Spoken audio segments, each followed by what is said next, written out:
everyone, welcome back. Ready to dive into something super important today? Definitely. We're talking all about nutrition and hydration. Those things we often just assume we're doing okay with. Right. I've been researching it, and honestly, some of the things I found were pretty surprising. Like, did you know even being a tiny bit dehydrated can mess with your brain? Yeah, it's wild how much those things impact us. Today, we're going deep using this article, 15 tips for better nutrition and hydration as our guide. That was good. We'll unpack all those practical tips, the kind that you can actually use to feel better every day. But first, let's get real for a sec. We often talk about taking care of our bodies, Yeah. but why are nutrition and hydration so fundamental to, well, everything? I like to think of it like this. Our bodies are like high-performance machines, right? Okay, I'm intrigued. And every machine needs the right fuel and fluids to run smoothly. Makes sense. If we don't provide those things, we risk breakdowns, sluggish performance, and even long-term damage. It's like Yeah. putting the wrong kind of gas in your car. You might run for a bit, but eventually. You're going to have problems. Exactly. So what are some of those breakdowns we might experience if we don't prioritize nutrition and hydration? Oh, there are so many. I mean, think about energy levels. Okay, yeah. If you're not getting the right nutrients or enough fluids, you're going to feel drained, sluggish. The dreaded afternoon slump. Exactly that. And it's not just energy. It affects our mood, our sleep, our ability to focus. Even our immune system takes a hit. Wow, so it really is connected to everything. It really is.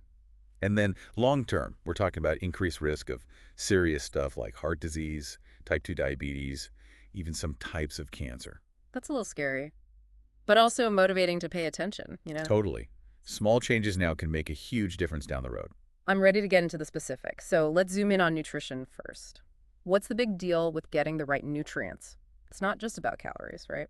Right. Calories are just a measure of energy. Okay. It's the nutrients within those calories that really matter. Each one plays a specific role in keeping our bodies functioning at their best. Like what, for example? Well, take protein, for instance. Okay. Most people think it's just for building muscles, which is important, of course. Yeah. But it does so much more. It helps with hormone production, keeps our immune system strong. Heck, it's even a building block for our hair, skin, and nails. So what happens if we don't get enough protein? You could experience fatigue, weakness, even hair loss. Yikes. And what about other nutrients? Do they all have their own superpowers too? Absolutely. Every single vitamin and mineral is crucial for something, like iron, for example.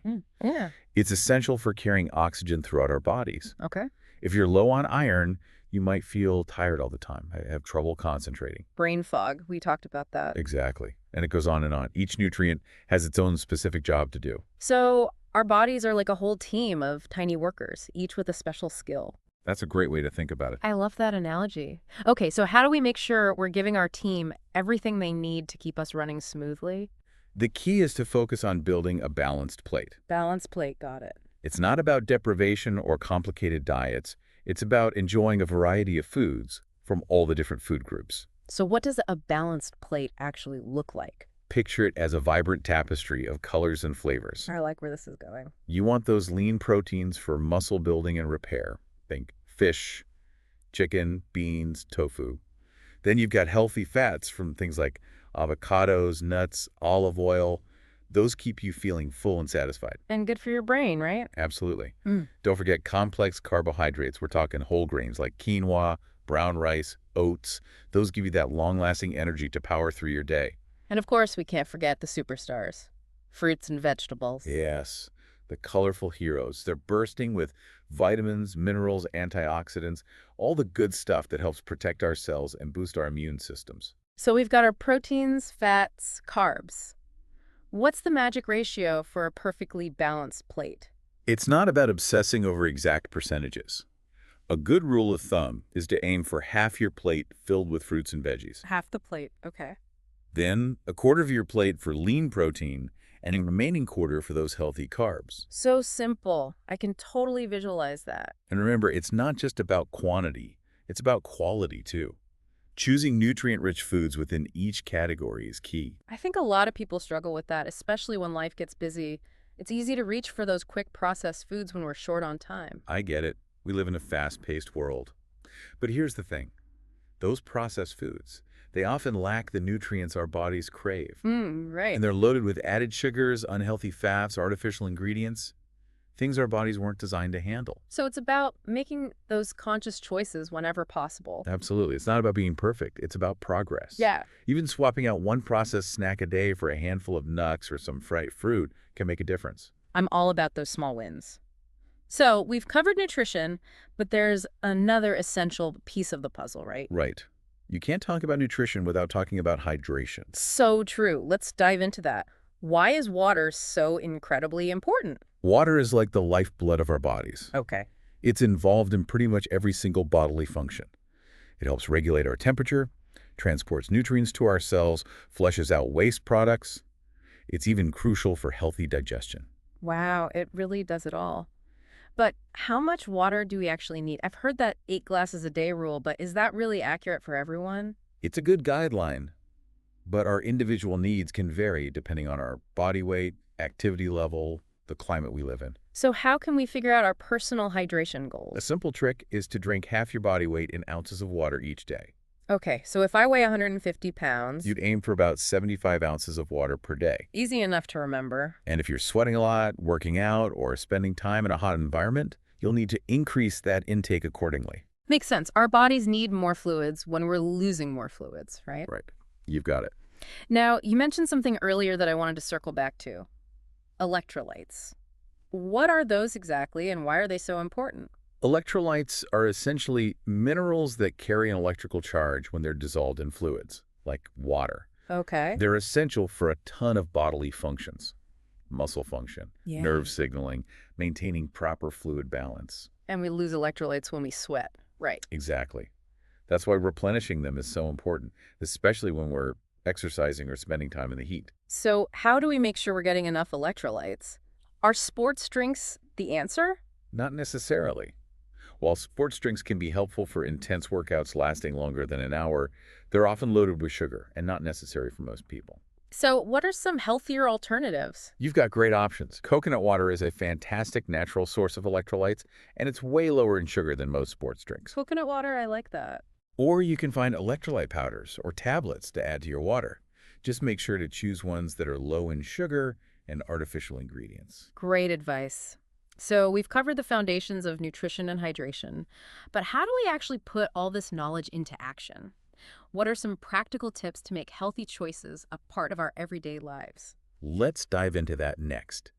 It's all about making small, sustainable changes that fit into your lifestyle. I'm ready to hear those game-changing tips. Ollie. I'm ready for those practical tips. Where do we start?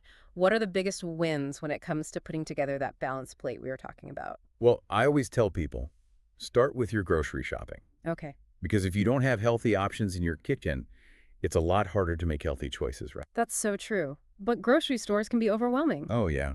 So many choices, so many brightly colored packages promising all sorts of things. Exactly. So how do we navigate those aisles and make sure we're filling our carts with those nutrient-rich foods we talked about? One of the simplest strategies is to shop the perimeter of the store. Oh, I've heard that before. It's a classic for a reason.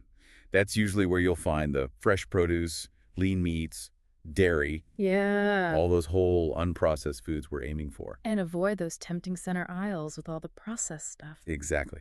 Now, I know what you're thinking. What about when those cravings hit? Oh, you read my mind. It's like you know me. What about those times when I'm craving something sweet or salty? Is it okay to indulge sometimes, or should I just try to power through? You are totally allowed to have those cravings and indulge sometimes. It's all about finding that balance. Okay, good. Because deprivation never works long term, right? Exactly. Thank you. Instead of trying to ignore your cravings, try to find healthier ways to satisfy them. Okay, I like that. So for example, If you're craving something sweet, reach for a piece of fruit. Berries are great. Or a handful of dates. yeah, natural sugar. Yes, and they have fiber too, so they keep you full longer. And for those salty cravings, try roasted chickpeas. Or some air-popped popcorn. Way better than that bag of chips. So much better. I've also heard a lot about meal prepping. Oh yeah, meal prepping's a game changer. Especially for busy weeks. I can see that, but sometimes it just seems like a lot of work. I hear you. You don't have to go all out and prep every single meal for the entire week. So what's a good starting point? Maybe pick one day a week, like a Sunday, and just prep a few key ingredients. Chop some veggies, cook some grains like quinoa or rice, maybe roast a batch of chicken or tofu. So you have those building blocks ready to go. Exactly. Then, throughout the week, you can just throw together quick meals, and you're not starting from scratch every time. I think that feels much more manageable. Okay, what about hydration? We know we need to drink enough water, but honestly, I often forget. I think we all do. But there are a few tricks you can try. Okay, good. Lay 'em on me. First, find a reusable water bottle that you actually love. Cute and functional. Right. Make it a part of your daily routine. Keep it on your desk, in your bag. When it's right there in front of you, you're more likely to sip on it throughout the day. It's like a visual reminder. Yes. And if you get bored with plain water, get creative. Try infusing it with fruit or cucumber, even herbs like mint, just to mix it a little more interesting. Oh, I do that. I love cucumber and mint in my water. Now, a quick follow-up about electrolytes. We talked about those before. Yeah, those are so important. What are some good ways to replenish them besides coconut water, which we talked about? Well, if you're exercising for a long time, like over an hour or so, Okay. you might consider an electrolyte drink. But, and this is important, look for one that's low in sugar. Low in sugar, got it. Because some of them are basically just sugar bombs. Right. Like you might as well just have a soda at that point. So, coconut water, low sugar electrolyte drinks. What are some signs that we might be dehydrated and need to up our intake? The most obvious one is thirst, of course. Makes sense. Yeah. But is there anything else? Yeah, sometimes thirst can be a little late to the game, So pay attention to your urine color. Okay, interesting. If it's dark yellow, that's usually a sign you need more fluids. Also, things like fatigue, headache, dry mouth, those can all be signs of dehydration too. So, listening to our bodies is key. Exactly. It's the best tool we have. Okay, so we've covered everyday nutrition and hydration tips. But what about special circumstances? Like what changes when we're exercising? Yeah, that's a great question. It's a whole other level of strategy. Right. What should we be eating and drinking before our workout? Well, before you hit the gym, you want to fuel your body with a combination of carbohydrates for energy Okay. and some protein to help with muscle repair. Okay, so what are some good examples of pre-workout snacks? Banana with peanut butter is a classic. Okay. Or some whole grain toast with avocado. Sounds good.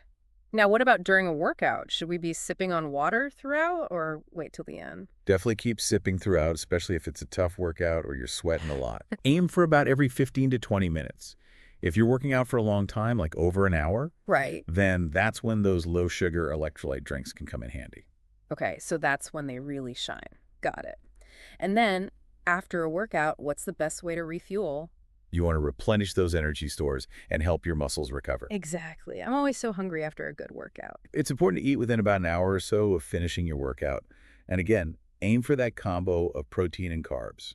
So what are some good post-workout options? A protein shake with fruit is always a good choice. Or you could go for a grilled chicken salad with quinoa, something like that. Delicious and nutritious.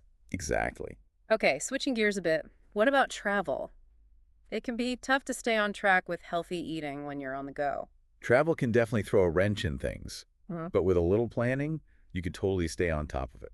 Okay, I'm all ears. The biggest tip I have is to pack your own snacks. Ah, that makes sense. So you're not stuck with whatever's available at the airport or gas station? Exactly. Pack things like trail mix, nuts, seeds, dried fruit. Those are all portable and non-perishable. Okay, those are great ideas. And if you have a cooler, you can pack some fresh fruits and veggies too. And what about staying hydrated when you're traveling? Any tips for that? Bring your reusable water bottle, of course. Of course. But sometimes it's hard to find places to fill it up. You're telling me, here's a little trick. When you order coffee or tea, ask for a cup of ice. You can let it melt and use that to fill your bottle. Oh, I love that. I never would have thought of that. What about when you're eating out at restaurants? How do you navigate all those menus and make healthy choices? That can be tough. Look for places that offer dishes with lots of fresh veggies and lean protein. Okay. And don't be afraid to ask your server about ingredients or substitutions. You can always ask to swap fries for a side salad or have your food grilled instead of fried. So many good tips. It's really about being proactive and making those choices that support our goals. Exactly. You're in control. Now, one last thing I'm curious about. How do our nutrition and hydration needs change with the seasons? Oh, that's a great question. Our bodies do have different needs throughout the year. Right, like in the summer when it's hot out, Hydration is super important then. You need to drink even more water than usual to make up for all the sweating. Definitely. And I feel like we naturally gravitate towards lighter foods in the summer too. Right. It's like our bodies intuitively know what they need. Think of foods like watermelon, cucumbers, leafy greens. They're all naturally hydrating. Nature's hydration helpers. What about in the winter? We tend to crave those warm, comforting foods. Yes. And those are totally fine to enjoy. Soups, stews, but just make sure you're still getting enough fruits and veggies. Okay, good reminder. They're important year-round. Exactly. They help support our immune system, which is especially important when it's cold and flu season. All right, I'm feeling so much more equipped to handle all the different situations life throws at me. What about those sneaky nutrient deficiencies we talked about earlier? Any final tips for how to spot them? Well, the best thing to do if you're concerned is to talk to your doctor. Yeah, of course. But there are some common things to watch out for. Like if you're constantly tired or you notice your skin is really pale, it could be a sign of iron deficiency. Okay. If your hair and nails are brittle or you have tingling in your hands and feet, that could mean you're low on vitamin B12. Interesting. And if you get muscle cramps a lot, that might be a sign of low magnesium. Wow. So many things to be aware of. It really is about tuning in to what our bodies are telling us. That's the key takeaway here. This has been such an amazing deep dive. I feel like I've learned so much about how to nourish my body and mind. I'm so glad. Remember, it's not about being perfect. It's about making those small, consistent choices that add up over time. Small changes, big impact. Absolutely. You know, it's amazing how much of an impact nutrition and hydration have on our overall well-being. It's not just about physical health, is it? Not at all. It affects everything. Our mental clarity, our energy levels, even our mood. It's like we've been talking about this whole body upgrade. I like that analogy. But sometimes I need that reminder of the bigger picture. You know? Absolutely. It's easy to get caught up in the details, but we have to remember why we're making these changes in the first place. Exactly. So why is it so important? What are we really aiming for here? Well, think about it this way. When you're properly nourished and hydrated, you just feel better. Yeah. You have more energy to do the things you love. Right. You can think more clearly, handle stress better. And make healthier choices in other areas of life, I bet. Exactly. It's like a ripple effect. I love that. It's not just about fitting into a certain size or looking a certain way. Right. It's about feeling good from the inside out. Yes. It's about fueling your body with what it needs to thrive. And that looks different for everyone. It's about finding what works for you, your lifestyle, your preferences. It's about that personalized approach. Exactly. So where do we go from here? What's the best way to turn all this knowledge into lasting change? The key is to start small. Don't try to overhaul your entire life overnight. Small steps. Yeah, pick one or two things you want to focus on. Maybe it's drinking more water throughout the day, or swapping out a sugary breakfast for something more nutritious. Those little wins add up, don't they? They really do. And be patient with yourself. It takes time to build new habits. And remember, it's not about being perfect. Oh, definitely not. Yeah. It's okay to have those off days. Just get back on track the next day. Don't let one slick up derail your whole journey. That's such good advice. So before we wrap up, I want to leave our listeners with a little challenge. Ooh, I like it. What's one small change you can make today to improve your nutrition or hydration? It could be something as simple as adding an extra serving of veggies to your dinner. Or carrying a water bottle with you wherever you go. Exactly. Pick one thing, commit to it, and see how it makes you feel. You might be surprised at the difference it makes. Thank you so much for sharing all this incredible knowledge with us. I know I'm feeling inspired to take my health to the next level. It's been my pleasure. Remember, small changes can lead to big results. To all our listeners out there, keep learning, keep experimenting, and keep nourishing your amazing bodies. We'll see you on our next deep dive.